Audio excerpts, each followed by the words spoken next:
Mbote bande kubalandi ya Congo Fogo Télévision ezali bongo émission na bino ya masolo ya social na RDC. Denge to lobana bino na masolo ya social tozwaka nyonso ezaka inclus.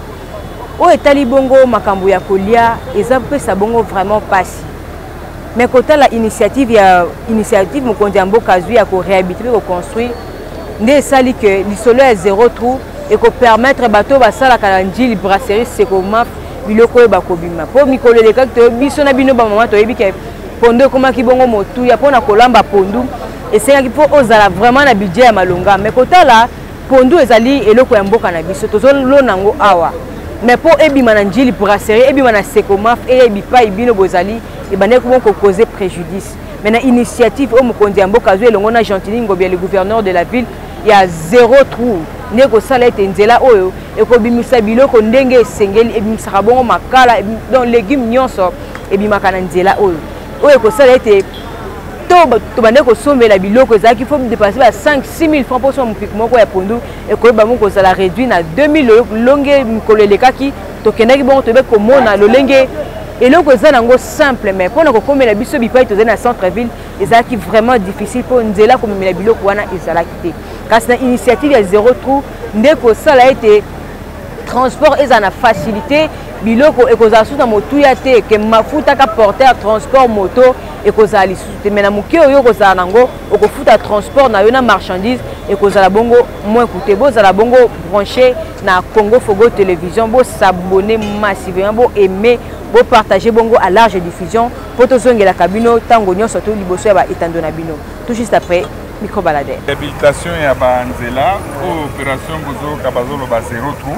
Donc déjà si tout bandi yango je pense que bon c'est ça qui na lancement au bakonzi ba pesaki donc tous en cadre d'opération zéro trou na kati ya ville Kisasa toujours au travailler tronçon oyo il y a première entrée ya njili to bandi na nwana siko oli bongo bozana travaux ya zéro trou tronçon oyo bandi wapi to ekosuka wapi ko kozomona kaka yiki réellement on met un peu pour expliciter au sungaba bandeko ya Congo Fogo ba vraiment l'ingénieur a fait sa détail sur quoi. OK, merci beaucoup. D'abord toujours qu'on se focaliser premièrement na tronçon oyo ya première entrée en Njili parce que to ko évoluer na biso si peut-être côté Ndunga Ndunga mais dans un premier temps toujours travailler première entrée en Njili na tronçon nyonso ezali dégradé donc c'est plus de 300 mètres où ils allaient dégrader.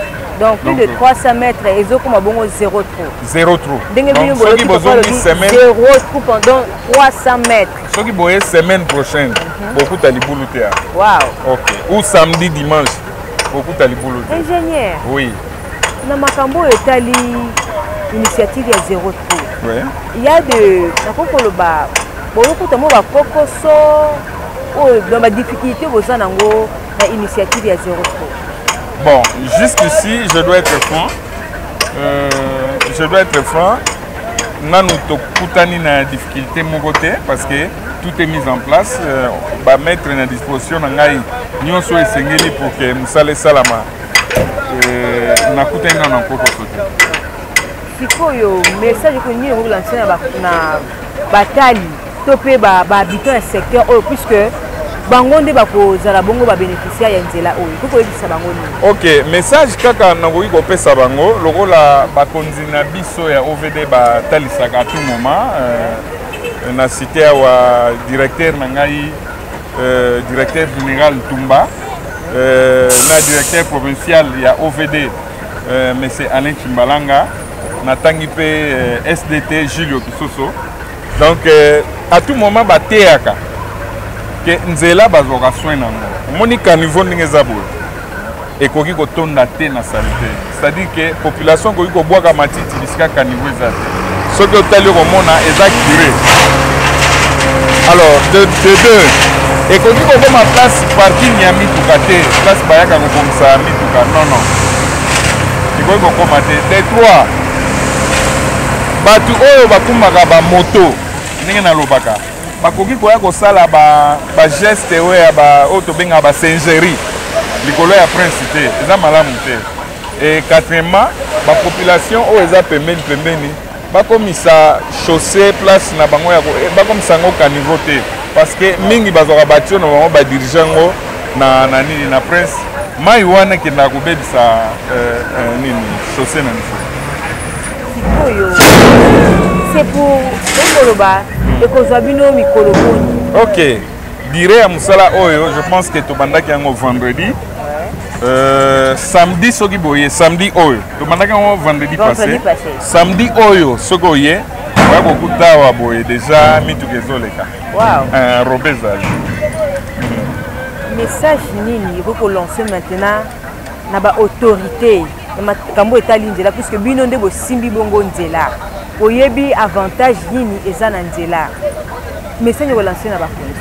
bon message kaka nakoki kolancer na bakonzi eza ke bakontinue koappuye biso kosoutenir biso parce que nzela eza misala oyo esengaka misolo mingi donc na niveau ya bakonzi nde yango kana kosenga bakontinue koappuye biso tosala mosala oyo ndenge esengeli jusqu'à ce que kisasa mobimba tokozala na tour te. ok merci beaucoup. merci. kaka ndenge bino moko bauti koyoka ingénieur auti koloba alobi kosala kotonga c'est bien kasi bato baza bongo baisage ya nzela oyo bomeka un peu kosunga bakondi na kosalaka nzela banzela oyo bazosala ekoma bongo bakanivo na bino te bobwaka salite esika esengeli bobwaka mai mpe esika oyo esengeli kosalaka mélange ya kobwakaka salite na kati ya kanivo eza bongo kobebisa nzela biso na bino toyebi ennemi ya liboso ya nzela ezali bongo mai soki bozobwakaka basalite na bino bainondise na bino par-ci par-là ekosala ete baterase oyo ezala bouché ata bazwi banzela batongi yango babetone yango plusieurs fois ekosimba kaka te mpo bozobloke canalisation ya mai bosunga bandeko ya ovd na makambo etali koyeba koasenye bongo bakaniveau na bino soki ezali propre baprince ekobebaka te tokobanda kolulaka susu bato baza libanda te puisque biso moko toza koentretenir oyo ezali bongo bijou na biso tout juste après micro baladere.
Bonjour maman. Yaya kombo na yo na yo. Kombo na nga Peggy Ntumu. Ndeko Peggy Ntumu. Ovandi bongo koto. Bon, avandi na komlengi mbatiri na sala musala koto. Viva koto. Donc bureau na mbele la koto. Bureau na nga koto. Viva koto tamula. Ça na nsi za activité za koto. Vraiment. Siko yo bongo bureau na yo za photo. Oyebi caprice ndela o malamu. Oui. Nzela oyo te nyokoli batu makasi. Nzela oyo kimbuta banda kosala ngo asuka kuna kota lekita abanda pe koto banda liboso kuna sala mwa quelques 30 cm asuka wana bo banda misalo ekatana ona oyo tokolo baba ba 10 ans ba 10 ans basala su misala a ok mais banda ba so pano oyo pa kimbuta 10 ans passé tomoni lelo le gouverneur Jadini Ngobila na pesa ba message kazali jour ayaki na Sainte-Thérèse asiso baba na nzelo d'ici peu de temps. Donc après 2 jours tout le monde bakangi oveda kangi nzela adosa misala o. En tout cas toujours saluer bango nzela oyo ekenda ti ba Congo. Wow. Biloko eutaka ba Congo bi maraboye c'est maraba banjili pour service c'est comment dans l'activité makasi ça boy so basali nzela oyo en tout cas na social tokobika makasi to féliciter village ya Tiningo bila na initiative azui ya kosala nzela oyo mais ebaza na bandalité basi sango tisuka biso tokosepela po net boso kuna ngandi basekomaf ndenge ebindelaka okozwa idée te sombula ebeti bata eda biso komingi baindia wana kulia boka mwa babanga minene babokaka kuna esungaka biso makasi tokosepa misala oyo continue mpe nzelaki mbateke mpe eza kobeba makasi soki basilisi awa tokosepa basala mpe nzelaki mbateke mpo banzela nyonso ya koto oyo pene eza ya kobeba mais lokola bandi deya boye ndakisa deya ya malamu tosepeli makasi yango tando kozela ndeko Fredi sikoyo okoki koloba na bakonzi nini puisque toza na branche ya nzela na masolo ya social tomoni nzela oyo ezalaki vraiment na sens te kotala toza na kati ya capitale mais nzela eza impraticable opesi baimpression na yo okolance oloba na bakonzi directement nini moni biso bacongolais toza mingi na bafutilité omoni nzela edevelopaka vie ya bato po nzela mdelaka na biloko po tolia esenga banzela ezala biso totika bakonzi autant ngai tolona longoli na sentiment en tout cas gouvernement ya Kisekedi totika bango na autant makanisi oyo tozomona eti nzela oyo ngai nalotaka ta te un jour nzela ekosalama nayebaka pete po tobaya na biso toloba do bamedie kolekaka ta 200 esalama te donc nzela oyo na soki esili mpe natima nenga kuna so bakosala so banenga kuna yebaka biso awa na njili awa kolia ekokoma eloko pamba po nzela nde edevelopaka via bato edevelopaka social sans nzela tokoma kotanga social eza te tobiki bato bazoyawa babambi non nzela oyo mama kobambela te bazosala nde nzela po banzela kaka belge atika yango tomoni ekufa nyonso tozomona sikoyo keno quand même bazozongisa yango ezonga na valeur nango mpe valeur ya place bato batekaka ya commerce bongaka nzela ezala bien embouteillage ekoma awa donc soki bakamion etelemi awa na ntongo 5 heures deya embouteillage ezalaka 5 heures du matin deja embouteillage ezalaka po nzela eza impraticable nde bazosala yango en tout cas tobete bakonzi maboko nzambe asunga bango mpe mayele mosusu apeka makasi bango mpe bazala na suivi ya kolandaka sika mise esoki eselaka na nzela te nozokaki okikuti ebandaki esokaki place boye otel jeune ebandaki esoki place boye ebonga soko bandi mosala osilisi mpe nzela oyo ndeka boye ndeke boye eturnaka boye dela pe neti biso tosaka mosala beni kara nde tokendaka carrière boye so ocharge biloko nzela dela pe so basali yango ekosunga biso bato bimeli bonzaki senso mosu mpe akoyani mpe boye aye boye donc so basisa banzela wana nyonso ke basukisa na nzela. Ok, merci beaucoup. Merci maman. Quand nde tolobaka bokomesi boyoki ndeko Fredi ndenge alobi nzela oyo bosuki sango te nde bozwi initiative ya kosala yango donc ekende ntina suka bokata te ndenge na bamanda elekaki bozala bongo honore na misala oyo tout juste après. Mbote maman. Tokokoyeba kombo na yo. Oui, comme on a Patrick Lucila Vovo, mais pour les intimes, souvent avec un Lucila, diminutif quoi. Ndeko Lucila, oza bongo pene awa. En tout cas, on a un natif Yanjil, né et grandi dans Njibou, dans le quartier 7, puis on a évolué dans le quartier 7 et le quartier 3. Sikoyo, ndeko natif kotala, mwana mabele, oyebi ba caprice ya nzela na biso. Initiative à vue à 0 pour Nayo, moi dans ma belle, non, moi j'ai aimé, hein. Donc en tout cas j'ai apprécié l'initiative à Boye, les abadrons à Bisso, la population, donc le gouvernement est redevable et pas na Bisso, na Rosara Boye. Alors, tant que le gouvernement a ça là, bien que nous sommes redevables, donc, pardon, bien que nous sommes dans nos droits, le gouvernement est redevable, cela ne nous empêche pas que tout ce qu'on peut merci.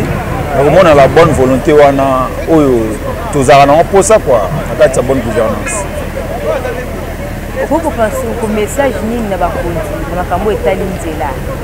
puisque tout le monde bongo initiative à 0 trou et comme il y a un et là on a aussi na surtout plus na patron de la ville là je vois excellence Gentini Ngobila Et loco, il faut en marteler plus, il faut assurer plus, n'a pas beaucoup mestre. Moi, j'aurais même préféré que le gouverneur ait une inspection à Emoroboué, où il en est là, beaucoup mestre. Le gouverneur faut avoir un contact avec le chef de quartier, le chef de riz surtout encore. Parce que Bango va faire fond. Il y a certaines réalités dans la commune, des fois au monde. Gouverneur, pardon, bourgmestre, ça va être ignorant. Il y a des réels Moroboy, il y a des points Moroboy. Et souvent avec les systèmes autonomes, le gouverneur, pardon, les bourgmestres, ailleurs, il y a une commune où il maîtrise bien. Mais au moins, il y a déjà chef de riz, chef de quartier, il y a une réalité. Alors, il y a une réalité d'administration. De ce côté, il y a un bourgmestre à l'émission. Mais quand le gouverneur a une équipe membre d'inspection et qui t'a rappelé, et la fait automatiquement, il va recevoir information réelle et va recevoir ce que parce qu'en dehors de ça, c'est le gouverneur. Donc, on a suivi de près qui t'appelle à niveau de rue, réalité à rue, parce qu'il y a des caniveaux de rigole au Belge Tika et Koufalelo. Mais Belge, ça l'a avec paix à la population, l'autre, on a explosion. Il y a démographie, sur les plans de densité. Mais il faut suivre les alaka. Et l'autre Belge pour 10 personnes, l'autre commis 45 personnes, 800 personnes. Tout ça, mais le gouverneur va ignorer. Donc, il y en a dit que non, il faut moi suivre à créer une inspection qui t'a vraiment en dehors le travail qu'ils font le bourgmestre.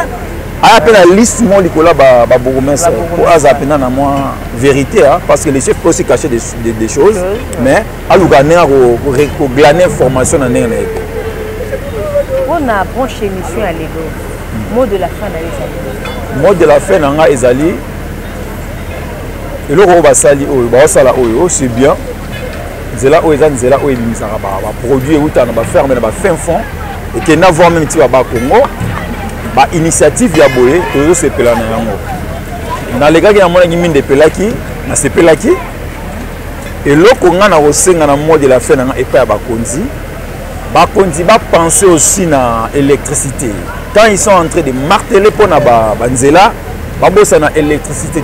Pourquoi na bi électricité? Parce que na nzela ya courant mutakote ka ba galette na ye azoko futaka moi régie des eaux na nzela ya courant mutakote ka moi ba jus na ye azo futa pe moi minerva là-bas bien qu'il y a gratuité mais ba connaître ya ba gratuité donc tu es réalité à Congo. Électricité pour ça la moins petites et moyennes entreprises wana et ça va active donc pour que moi microfinance quoi moi microfinance wana muta se débrouiller en attendant que l'État avec tous les tâches ma casse ça nango aya pour apporter biso sa main de soutien. OK, merci beaucoup. Merci maman.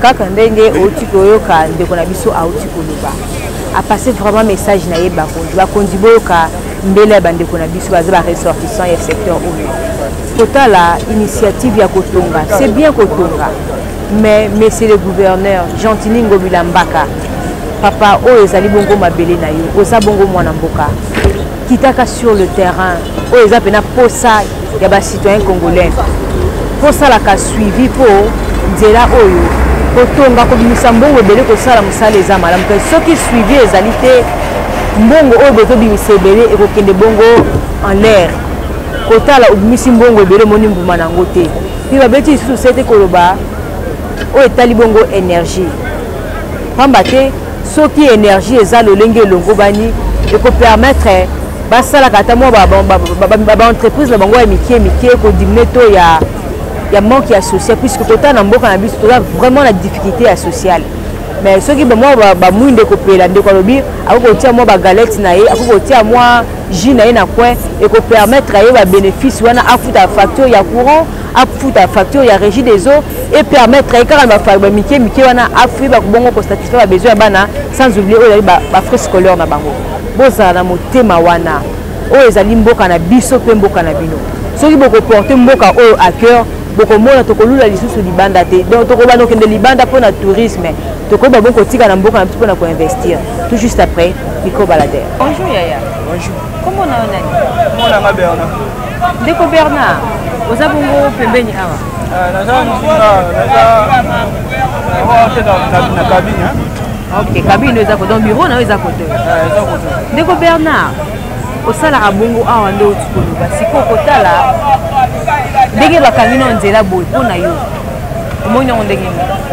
Nde bakangi nzela boye esepesi biso te poza eloko moko boye emeli biso puiske toyebaki te bato ebele bazodeklare oyo nde nauti ntasekoma fukuna aya akomi awa ade akomi ata kuna te kota station 500 bato baodeklare makasi ebele desoze euti kobima awa na nde mosangana te bato basepela vraiment na likanisi oyo te malika eza nango ke baabongisela biso nzela eza nango na problème te mais ebele mpe basepeli na bango nango te sikoyo kotala nzela na bino ebebaki bazwi likanisi ya kobongisa okoloba neti nini na makambo etali nzela? bon likanisi oyo abongisa mutu to aproche na yango asepeli nango mpona kobongisa mpo nzela eza ya kobeba makasi ata mpona kote oyo te mais toyebi ke bakokoba na bango ti bapese eza mabulu wana mais eza eloko moko boye bamisusu basepeli nango bamisusu basepeli nango te mpo na ngai nakoloba nde nini nasepeli nango mais d'autre part mpe nasepeli nanga nango osepeli nango te bon po ekaseba makambo ebele teke komi na mwa pasi bato bakoma oluka banzela mosusu bakoma okende omona papo nde ezalaki swati lobi mpona obi osepeli te po ekasi ebele biso kokoloba bakonti nini mpona nzela oyo ekasi baaktivité ebele kolobana bango neti bon mpona bango bakontinue kaka basala yango mbangu po mpenza ekasi biso deja makasi bakontinue kaka basala yango nde mbangu po esila beza na biso nde yango wana esila kaka mbala moko teke nde babandi yango bwale bata moko bapemisi yango lisusu omona bongo esepesa biso te bakontinue nango bakoba nango ti suka eozala bien makasi sikoyo mpona branche émission ya lelo oloba bakontinue ti nini mpona kambo etali nzela mpona nzela nde bazwi likanisi bakende yango ntina suka mama toyeba nzela surtout na njila tozwi prince oyo ekese komafo eza mingi eza ya kobeba makasi surtout soki mbula ebeti ekomaka nde likambo makasi nde bazwi likanisi nde babandi yango pembeni bakobana ntina basuka na nzela te bapema te mpo bao bazalaki babandi yango na ebandeli boye batama bazwi bapemisi batiki yango abo bakende yango ntina suka. Ok, merci beaucoup. Kaka ndenge bauti koyoka ndeko Bernard auti koloba alobi asepeli mpe asepeli te pamba te kotala ndenge bakangi nzela oyo ehandikape bongo misala na bango kasi message na ye ezali bakonzi bozwa bango ta mingi te pamba te soki bozwi bango ta ebele baaktivité ya bango ezali bongo bloqué soki moyen kozala botia bonne foi bosala yango na lombangu mpo epermettre baexerce misala na bango ndenge bamisana ke basalaka bandambundambu eza bongo kodeséquilibre babudget na bango bosunga bango vraiment na kosala mosala oyo na lombangu tout juste après Pico Balade. Mbote mama. Kombo na ngai monsieur Blaise Mbwangi. Monsieur Blaise, oza bongo aux environs, oza pene awa. Oui, oza aux environs ya quartier. Ndeko Blaise, olobi oza bongo aux environs, oyebi souffrance ya nzela oyo. Oui, très bien. Pour côté la initiative au Mukondi Amboka Zui et le Chantining Gobida, le gouverneur de la ville, il y a pour réhabiliter Nzela au Bongo na Kombo ya Zéro Trou. Qu'on a eu impression dans les années. Bon, premièrement, impression dans ngai na roloba na sepeli po souffrance vraiment les gimagas pour Nzela puisque ça fait plus ou moins 20 ans depuis basala Nzela au ti le ba simba ngote mais le roi tomoni ke Chantining Gobida ayaki ana meeting na ye alobi ke Nzela ba sala ngo tomoni pe babandi ngo en tout cas vraiment ils ont plaisir makasi. Vous lancez message ni na bakonzi na makambo etali nzela ndenge bazwi kosala la bino tronçon au le bana bon on a koloba ya liboso merci pour na idée bazwi pour na kosala nzela ya mibale ezaki suivi faut ezala puisque to monaki nzela oyo babandaki yango à l'époque ya Mbuta parce que là quelque part liboso kuna kota biochimie mais ba yo kata mais to monaki babandi yango en tout cas vraiment suivi faut ezala pour musala oyo esala pour pas peser le moral à peuple. Pour peuple vraiment il se fait. Pourquoi lancer message ni na ba politique bazali na makambo etali nzela. Pour le baba bon, pour notre message on a lancé par ba konzi. Nzela oyo ezu vraiment temps. Et bandit de quartier 1 au moni et ti c'est comment fait ti ba dingi mi ba Congo. Donc on a koloba président balemba te bakonde musala bango basanzela vraiment tina suka poto za la l'aise po bango pe baza la l'aise. Le coup la citoyen congolais mot de la fin na yo na makambo etali nzela na mokolo ya lelo ezali. Bon, mot de la fin na ngai na biaka merci na initiative oyo bakonzi bazwi mpona ko réhabiliter nzela oyo. En tout cas, mot de la fin na ngai wana merci beaucoup. OK, merci. Kaka ndenge bauti koyoka bandeko bauti koloba awa alobi kosala banzela eza vraiment malamu mais oyo eza malamu mingi koleka bokitaka sur le terrain pour kosalaka suivi pamba te kotala misala oyo ezomela bongo mbongo ebele soki suivi ezali te ekopesa mpasi bambongo ekoza gaspiller bokitaka sur le terrain bosalaka suivi boyeba qu'est-ce qui évolue qu'est-ce qui n'évolue pas. Po bino bakondi bozala na kimia bisika bozali po biso pe peuple tozala na kimia mpe totikali tout juste après Nico Balade. Mbote ndeko. Mbote mama. Comment on a eu nani papa? Comment on a eu monsieur Blaise Mbouani? Monsieur Blaise, aux abongo aux environs, aux apene. Oui, aux environs il y a quartier. Ndeko Blaise, au lobby aux abongo aux environs, au lobby sur frontière de là-haut. Oui, très bien. Pour côté la initiative Mukondi Amboka Zui et le monde Chantini Ngobila, le gouverneur de la ville, il y a pour réhabiliter Sundela au bon on a combo à se retrouver. Qu'on a eu impression à Izani. Bon, premièrement, impression à Ngai Naroloba, na CPI pour souffrance vraiment les Gimagas pour Nanzela, puisque ça fait plus ou moins 20 ans depuis que Salanzela au Tilo Basimba en Motemer. Donc tout le monde qui est Chantini Ngobila, Ayaki a un meeting naïe à l'objet que Nzela au Basalango, tout le monde peut babandi en haut, en tout cas vraiment. Et ça plaisir makasi. Vous lancez message ni na bakonzi na makambo etali nzela ndenge bazwi kosala la bino tronçon au ko loba na bango. Bon, on a roloba liboso, merci pour na idée bazwi pour na kosala nzela. Yami balé ezaka suivi faut ezala. Pour ce monde qui nzela oyo ba bandaki yango à l'époque ya Mbuta parce que là quelque part liboso kuna à côté biochimie mais ba yo kata. Mais tout le monde qui va bandi yango en tout cas vraiment suivi faut ezala pour musala oyo et ça là pour pas peser le moral à peuple. Pour peuple vraiment il se fait. Vous lancez message ni na ba politique bazali na makambo etali nzela. Pour le bango. Bon, pour le message on a relancé par ba politique. Nzela oyo ezu vraiment temps. Et bandit de quartier 1 au monde et ti c'est comment faire c'est comment faire ti ba dingidinga mi ba Congo. Donc on a roloba ba président ba lembate ba konde musana ba sanzela vraiment tina suka poto za la l'aise. Pour bango pe base à la l'aise. Le coup la citoyen congolais mot de la fin na yo. Na makambo etali nzela na mokolo ya lelo ezali. Bon, mot de la fin na ngai na biaka merci na initiative oyo bakonzi bazwi mpona réhabiliter nzela oyo. En tout cas mot de la fin na ngai wana merci beaucoup. OK, merci. Kaka ndenge bauti koyoka bandeko bauti koloba awa alobi kosala banzela eza vraiment malamu mais oyo eza malamu mingi koleka bokitaka sur le terrain pour kosalaka suivi pamba te kotala misala oyo ezomela bongo mbongo ebele soki suivi ezali te ekopesa mpasi bambongo ekoza gaspiller bokitaka sur le terrain bosalaka suivi boyeba qu'est-ce qui évolue qu'est-ce qui n'évolue pas po bino bakondi bozala na kimia bisika bozali po biso mpe peuple tozala na kimia mpe totikali tout juste après Nico Balade. Oui, mbote mama. Bandeko ya Congo Fogo balingi bayeba kombo na yo nayi. Kombo na nga? Ouais. Pasteur Patron. Pasteur Patron. Ndeko Pasteur Patron. Oui. Oza bongo pene awa. Nazali awa. Naza monteur awa. Soki okota la caméra pour lancer vraiment message na yo ndenge longo bali. Ouais. Pasteur Patron. Oui maman. Olobi bongo oza moteur na secteur oyo. Oui. Oyebi caprice nzela o malamu. Tomoni initiative azwi bongo ya zéro trou pour na secteur au tronçon oyo. Yo oza bongo vraiment moteur oyebi bongo caprice nzela pour lancer ba pour le baneti. Bon. Makambo etali tronçon oyo.